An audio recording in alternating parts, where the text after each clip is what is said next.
they're finally starting to accept your absence, and they're in a lot of pain. Please scroll on if this doesn't resonate. You were the one who hid your pain. That's why you haven't been around them. Too bad, so sad for them. This is them right now. Yeah, acceptance of the fact that you got away. Let me pull some more cards and see what else I get. But what else do you need to know about this? Okay, spiritual connection. Yeah, I think you have been feeling them in your thoughts, in your energy. You have. And sleepless nights. It's becoming an obsession, really. I feel like one more card from this deck. I wish I could hold you. This is what they're thinking about at night. Wow. Let me get more cards. Sorry, you saw who I really am. Okay. There we go.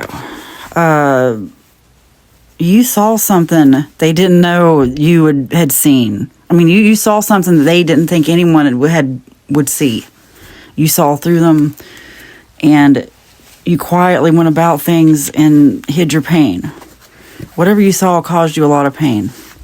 And I feel like if you follow me, this is a continuation of, some of the same energies coming through. This could be an ongoing situation, and likely is, because how many different situations could there be? But they're up at night replaying events, like wondering how this happened, wondering, seriously, like entire conversations. They're trying to recall everything that was said so they could figure out how you figured this out. Write about this and be kind to someone who does not deserve it. This tells me that they likely are coming in with some kind of something to tell you. It may be hard for you to be kind to them. Write about this. Like, I think what's that about? Whoa. It's projecting. Whoa. Okay. This is a confusing situation for you. And I think writing about it's going to give you clarity, which it often does. Like sometimes journaling about it, even if it's in your notes, like on your phone or something, it's fine. But sometimes that's all you need is just some clarity. Sometimes, that's when we're really speaking to God, in my opinion. Sometimes when your mind gets going and the words go so fast, you don't even know where they're coming from. That's what you need to do. You need some clarity about this. There's a lesson in it for you. I don't think you need to worry about this person coming back in or anything like that. I just think there's a lesson in this. And it has to do with this projecting too. Wow, what happened? Okay. To end it, they were projecting on you. Okay. This is, they have, but this is someone who is prone to that, okay? So if you do talk to them, just know that they're going to provoke you with their projection, okay? Just like, I think about this a lot. Anything anyone says to you, anything you say, look, everything's all in your perception and their perception. Okay, this is someone who, they're way in their own head. I'm telling you, it's just their go-to. There's someone who starts just lashing out. And it's because their own insecurity. When people say things, it's more about them than you. Seriously. They're reflecting their reality, not yours. You have nothing to hide. See, just as I said that, this goes along with it. Like, they might be telling you have something to hide, or, you're not living your life in truth, or you're not being authentic. And yes, you are. Yes, you are. You're triggering something in them, though. You are. That's why they're up at night. And I think the last conversation, okay. There was a bit of triggering of each other, wasn't there? But that's what happens sometimes when there's a spiritual connection. You are free, and you have everything it takes to be successful. They don't want you to be free of the connection. But if you want to be free of it, you can. I did a reading, a few collective readings back. I did one where I mentioned a soul tie connection and how, honestly, if you guys want to talk about twin flames and soulmates, I don't talk about that here.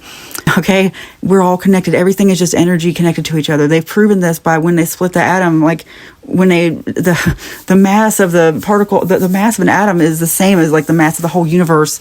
Words are extremely powerful. We're connected to everything. So if you, number one, have physical contact, so number one, you're connected to everything anyway. Well, get this. You add to the fact that, let's say you were having certain relations with someone and you have these chakras, right? this root chakra right here. This is something I'm going to show you later on another channel. Root chakras and sacral chakras.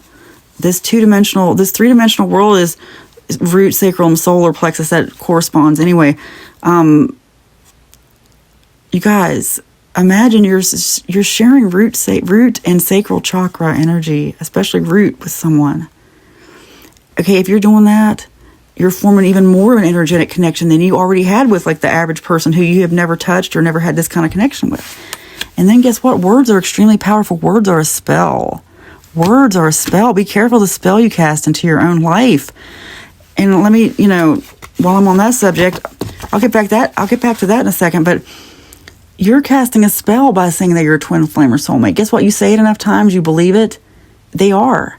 That's why, I really hesitate to say this unless it's going to release you from something toxic, because it's not always toxic. It's toxic if it keeps you stuck to someone, if it keeps you blocked from other relationships, if it makes you miserable, if it makes you unhappy.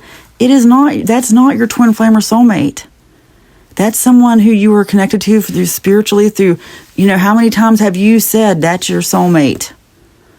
I had somebody leave me a comment today that said, well, God said that's my soulmate. Really? Or maybe, look, I'm just saying, be careful what you say and what you actually allow yourself to believe. Because if, this person's making you miserable, I'm telling you, that is not your soulmate. You are free. You can get free of it at any time and free yourself up for someone who is your soulmate. And I think I'm actually speaking to someone who, that could be the challenge right here, is maybe you have to be free of this to let the right one come in.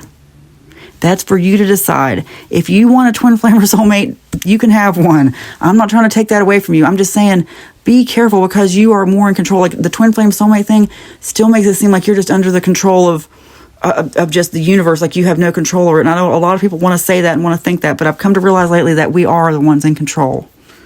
Okay, there's a whole lot of contradiction in the Bible. Anyway, spiritual connection, only if you want it. And if you don't want it, you are free. But I'm telling you, you're going to learn more about yourself if you sit and write and just channel. That's what it is. You're channeling from another dimension when you sit there and just let yourself go and just start writing. Write about this, journal about it, and just let yourself have positive thoughts about it. If it goes in a negative direction, stop. Okay? Don't do that to yourself. You are free. It is spoken, it is written, and so it is. Amen.